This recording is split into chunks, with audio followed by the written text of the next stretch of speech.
बेटा हम यहाँ पे एक चीज ये कह सकते हैं कि इलेक्ट्रॉन एफिनिटी जो है ये एक तरह से is opposite to ionization potential. ये जो हमने प्रोसेस पढ़ी थी, ये प्रोसेस के अकॉर्डिंग दो अपोजिट चीजें हैं। इसमें gaseous isolate atom electron gain कर रहा है, उस समय जो एनर्जी रिलीज हो रही है उसको हम इलेक्ट्रॉन गेन एंथैल्पी कहते हैं, और नेचर के अकॉर्डिंग हम उसको इलेक्ट्रॉन एफिनिटी कहते हैं। एनायन बनता है और आयोनाइजेशन पोटेंशियल में हम इलेक्ट्रॉन रिमूव करते हैं, उस समय एनर्जी देनी पड़ती है, और उस समय हम वहां पे क्या बनता है, कैटायन। तो ये अपोजिट है। इस प्रोसेस की नजर से देखो आप, एनर्जी के अकॉर्डिंग नहीं। मैं कहना क्या चाह रहा हूं कि मोस्टली ज्यादातर जो एटम्स हैं बेटा वो क्या करते हैं, इलेक्ट्रॉन एफिनिटी क्या होती है उनके केस में, उनके केस में इलेक्ट्रॉन एफिनिटी में हमें एनर्जी क्या होती है बेटा, रिलीज। तो मोस्टली ये प्रोसेस एक्सोथर्मिक है, मोस्टली कह रहा हूं। अब इनर्ट गैसेस में एंडोथर्मिक है वो अलग बात हो गई, लेकिन आयोनाइजेशन पोटेंशियल में एनर्जी हमेशा देनी पड़ती है इलेक्ट्रॉन निकालने के लिए। तो ये एंडोथर्मिक है, ये ऑलवेज एंडोथर्मिक है। तो एक तो ये इनका डिफरेंस है, प्रोसेस के अकॉर्डिंग अपोजिट सा नेचर है। यहाँ पर अनायन बनता है, नेगेटिव आयन इज फॉर्म, जबकि वहां पर इलेक्ट्रॉन निकालने के बाद में कैटायन बनता है, पॉजिटिव चार्ज वाला कैटायन इज फॉर्म। हाँ बेटा वो बात सही है ना? Yes sir. बाकी चीजें इनमें कॉमन थी। इलेक्ट्रॉन एफिनिटी भी हम किसकी चेक करते हैं, गैसियस आइसोलेट एटम की, और आईपी भी हम गैसियस आइसोलेट एटम की। दोनों में बात सेम है ये वाली। तो मैं यहाँ पर इसको एक अलग तरीके से मेंशन कर सकता हूं। अगर मान लो किसी एटम से, गैसियस एटम से मैंने एनर्जी प्लस एनर्जी दे करके इलेक्ट्रॉन निकाला,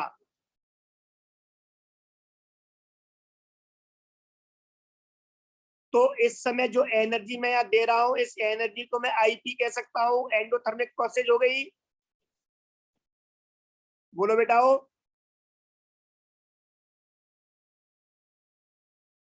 यस सर। और अगर अब आप इसको दूसरे एंगल से देखो तो जो ए प्लस है, ये ए प्लस के पास अगर इलेक्ट्रॉन आएगा तो इनके बीच में अट्रैक्शन होगा, और अट्रैक्शन होने की वजह से इस इलेक्ट्रॉन को अगर ले लेगा तो ये लेकर के इलेक्ट्रॉन को वापस ए में कन्वर्ट हो जाएगा। यस। और इस अट्रैक्शन की वजह से यहाँ पर एनर्जी रिलीज होगी बेटा, माइनस एनर्जी।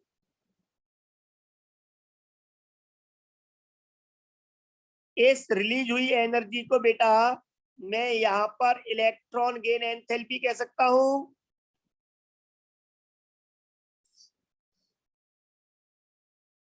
बोलो।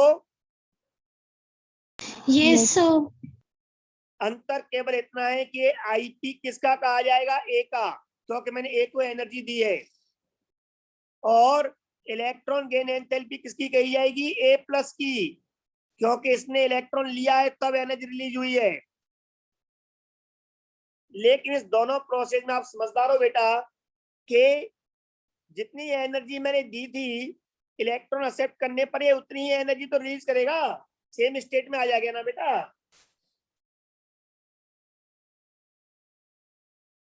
बोलो। Yes sir. इसका मतलब ये हुआ, इसका मतलब ये हुआ कि किसी भी एलिमेंट का आईपी उसके कैटायन की इलेक्ट्रॉन गेन एंथैल्पी के बराबर होता है। किसके बराबर होता है, इलेक्ट्रॉन गेन एंड, हाँ, electron gain enthalpy of its cation. इसके कैटायन की जो इलेक्ट्रॉन गेन एंथैल्पी होगी उतनी ही उसकी आयोनाइजेशन एनर्जी या पोटेंशियल होगा। इज दैट क्लियर बेटा? Yes sir. बस अंतर किसका होगा, ये वैल्यू जो होगी वो पॉजिटिव में होगी और ये वैल्यू जो होगी वो नेगेटिव में होगी। मतलब इनका मोड बराबर होगा, साइन अपोजिट होगा। Is that clear? Yes sir. Very good. अगर मैं आपसे एक क्वेश्चन पूछता if EA ये गैस है plus electron is equal to A gas, इसके लिए delta H is equal to that is change in enthalpy is equal to 10 kilo joule per mole. Then find ionization energy of A. तो A की ionisation energy बताओ। तो आप इसका answer direct कर सकते थे बेटा कि अगर आपको इस प्रोसेस में ए बनने में दैट इज ए की इलेक्ट्रॉन गेन एंथैल्पी हो गई है,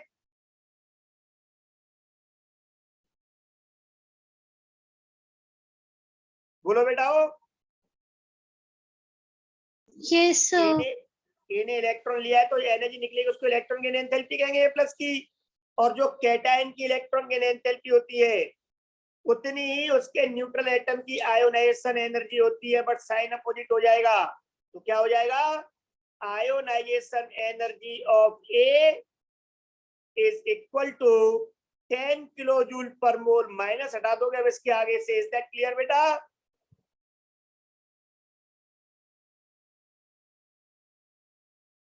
बोलो। Yes, sir. Yes, sir. Very good. इसके अलावा हम इसमें एक छोटी सी बात और कर सकते हैं, मैं इसको इरेज कर रहा हूं इलेक्ट्रॉन की एंथैल्पी में ही। ये है कि ऑक्सीजन जो होता है it forms O2 minus ion, ये ऑक्साइड आयन बनाता है।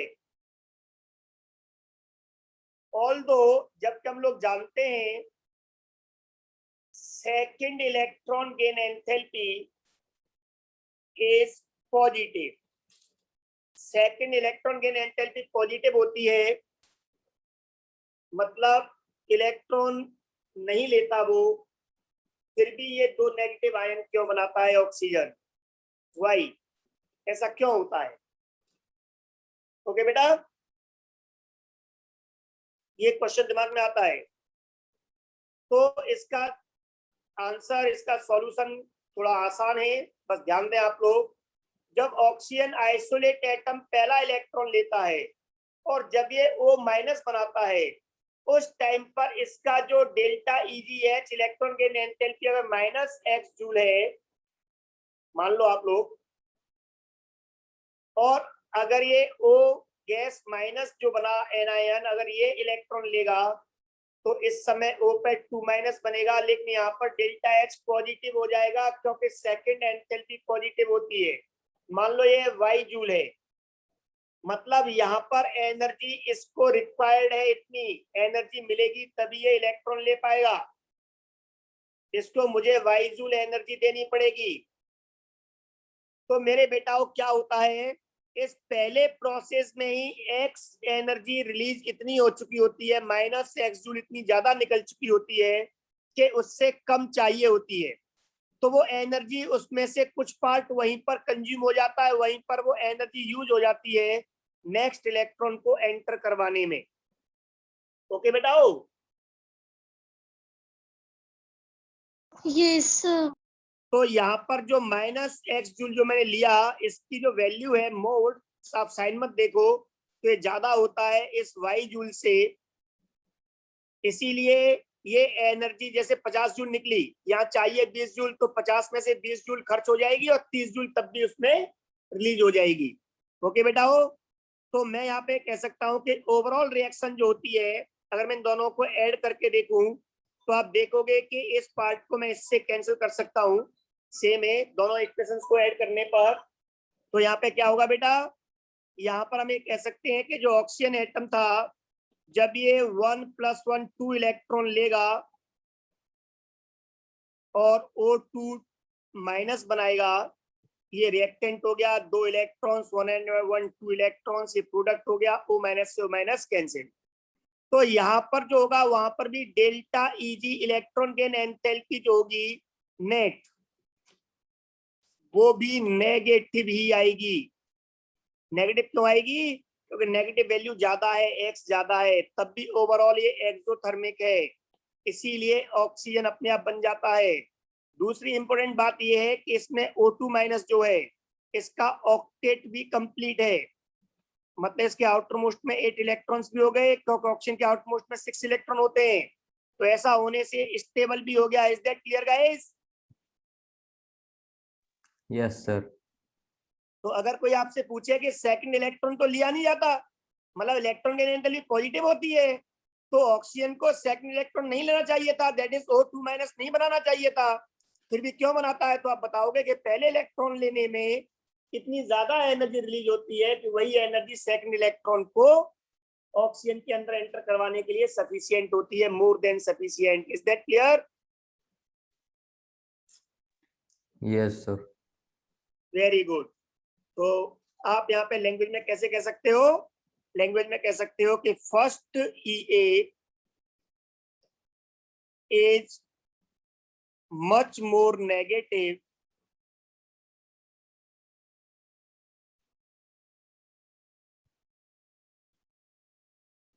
Then second EA, electron affinity of oxygen. So O2 minus is formed. Okay बेटाओ?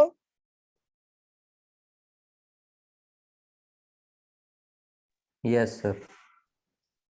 इसके आगे हम एक छोटी सी बात और कर लें कि अगर हम किसी पीरियड में लेफ्ट टू राइट जा रहे थे तो हमने देखा था कि मोस्ट इलेक्ट्रॉन एफिनस, इलेक्ट्रॉन एफिनिटी सबसे अधिक किसकी होगी? हेलोजन की। और लीस्ट किसकी होगी? सबसे कम इनर्ट गैसेस की, क्योंकि इलेक्ट्रॉन लेना ही नहीं चाहेंगी वो। किस में बात कर रहे हैं हम? इन अ पीरियड, किसी पीरियड के अंदर बात करें तो। ओके बेटा, हो बात समझ में आ रही है? अगर हम ओवरऑल एलिमेंट्स में देखें तो ओवरऑल एलिमेंट्स में मोस्ट इलेक्ट्रॉन एफिनिटी किसकी होती है? क्लोरीन की। किसकी होती है? क्लोरीन। अभी हमने पढ़ा लेफ्ट राइट जाने पर बढ़ती है, लेकिन क्लोरीन से क्लोरीन पे आने पर फिर बढ़ जाती है, क्योंकि क्लोरीन की कम हो चुकी होती है इलेक्ट्रॉन डेंसिटी की वजह से। तो सबसे अधिक इलेक्ट्रोनेगेटिव एलिमेंट कौन है? फ्लोरीन। बट सबसे अधिक इलेक्ट्रॉन एफिनिटी किसकी होती है? क्लोरीन। बात समझ में आ गई बेटा? Yes. बोलो, पॉइंट क्लियर हो गया? Yes. Very good. तो चलो आज के इस चैप्टर की लास्ट प्रॉपर्टी पढ़ते हैं, इसके बाद बाकी बातें हम नेक्स्ट लेक्चर्स में आफ्टर केमिकल बॉन्डिंग पढ़ेंगे। अब तक की आप प्रैक्टिस अच्छे से करें, कोई भी डाउट हो आप लोग मुझे व्हाट्सएप कर दें। ओके बेटा?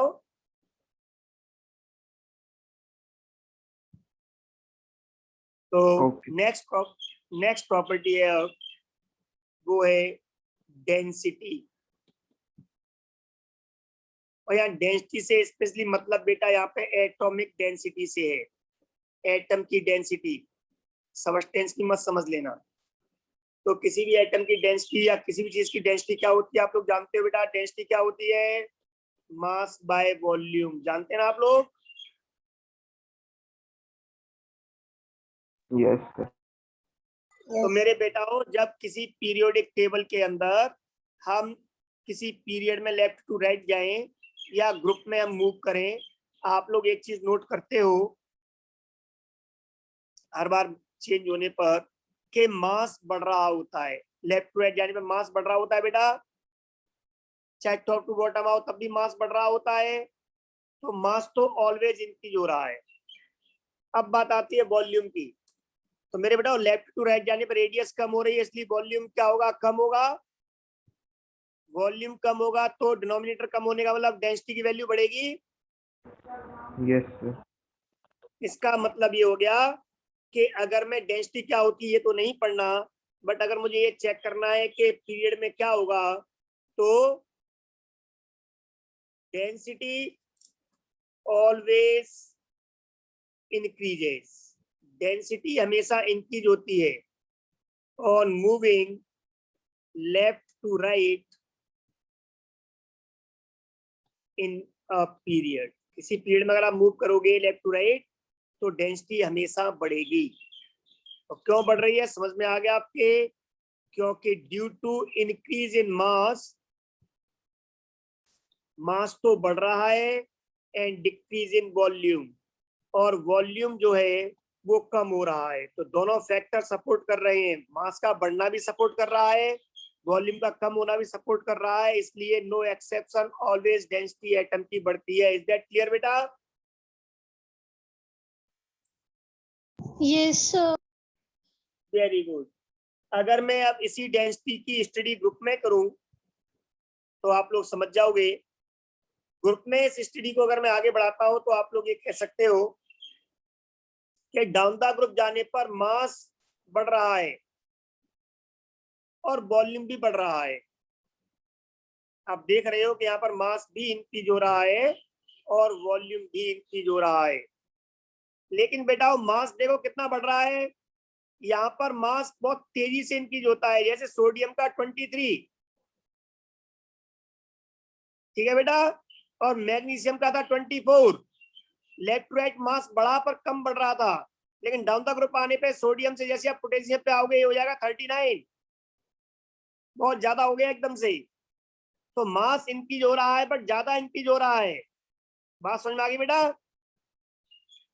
Yes, sir. वॉल्यूम भी बढ़ रहा है, दोनों बढ़ रहे हैं, लेकिन मास में इंक्रीज ज्यादा होता है। इसीलिए overall density down the group जाने पर भी बढ़ती है, मतलब डेंसिटी है वो दोनों केस में बढ़ती है। बट डाउन द ग्रुप में ऑलवेज नहीं कह सकते, वहां पर दो एक्सेप्शन है। वो क्या है वो आगे हम बात करते हैं, और पहले भी यहाँ पे आप नोट कर सकते हो। डेंसिटी जनरली, इसलिए मैं यहाँ पे जनरली वर्ड लगाया या ऑलवेज लगाया था। Density generally increases on moving down the group because increase in mass, mass में जो इंक्रीज होता है वो is higher than increase in volume. Volume जो बढ़ता है उसके मुकाबले मास ज्यादा बढ़ता है, इसलिए ओवरऑल डेंसिटी है वो बढ़ती है। But density of sodium is more than density of potassium, and density of magnesium is more than density of calcium. Down the group जाने पर सोडियम से पोटेशियम और मैग्नीशियम से कैल्शियम पर डेंसिटी कम हो जाती है, बस दो जगह पर, उसके आगे फिर बढ़ेगी। और ऐसा क्यों है? क्योंकि जैसे हम सोडियम से पोटेशियम पर आते हैं तो एकदम से साइज बहुत ज्यादा बढ़ जाता है, एम्प्टी डी ऑर्बिटल्स आ जाते हैं। डी में कोई इलेक्ट्रॉन नहीं, पूरा डी तो आ गया, इलेक्ट्रॉन बढ़ते हैं स्कैंडियम से डी में। डी ब्लॉक एलिमेंट है वो कैल्शियम के बाद स्टार्ट होता है, उससे पहले कोई एलिमेंट नहीं होता थर्ड पीरियड में ऊपर। डी में होता है क्या बेटा?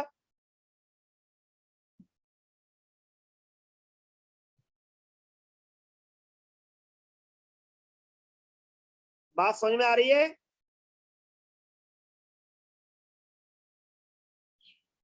Yes, sir. Very good. एक बार मैं एक इलेक्ट्रॉनिक कॉन्फ़िगरेशन लिख के बता देता हूं आपको, सोडियम पोटेशियम का, आपको उससे आइडिया हो जाएगा। अगर मैं सोडियम का इलेक्ट्रॉनिक कॉन्फ़िगरेशन लिखूं बेटा तो ये होगा सोडियम के लिए 1s2 2s2 2p6 और फिर आ जाएगा आपका 3s1, बात खत्म। लेकिन अगर आप पोटेशियम का लिखोगे तो आप देखोगे 1s2 2s2 2p6 3s2 3p6 3d खाली और 4s1। ऐसा ही होगा ना बेटा?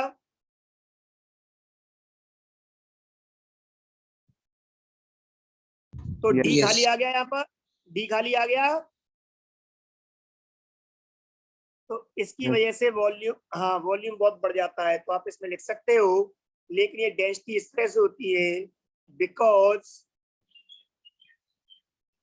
Due to presence of empty d orbitals, volume of potassium and calcium gets increased more. So density gets decreased. Okay बेटाओ,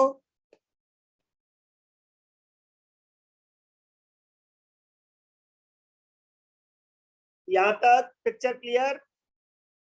Yes, sir. Yes, sir.